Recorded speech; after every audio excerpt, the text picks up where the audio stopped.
Ketua DPD PSI Jakarta Barat Antoni Nurmanlianto bikin heboh publik lantaran dilaporkan usai berudah paksa seorang wanita yang dipekerjakan sebagai buzzer.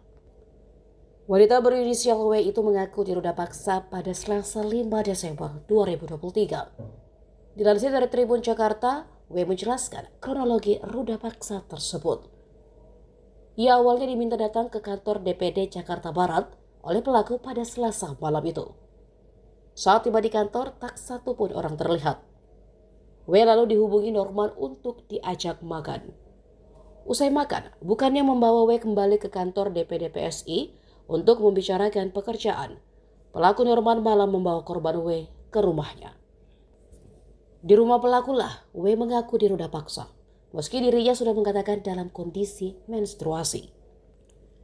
Setelah melampiaskan nafsunya, pelaku Norman kemudian menyekap korban W di dalam kamarnya hingga pagi. Korban pun sudah memohon untuk segera dilepaskan, namun permintaan itu tidak dikabulkan pelaku. Wanita asal Solo, Jawa Tengah itu mengaku tertarik bergabung dengan PSI karena selain membutuhkan pekerjaan untuk biaya kehidupan di perantauan, PSI juga diketahui mempunyai branding sebagai partai anak muda, sehingga membuatnya mantap menjadi bagian dari PSI.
Download Tribun X sekarang, menghadirkan lokal menjadi Indonesia.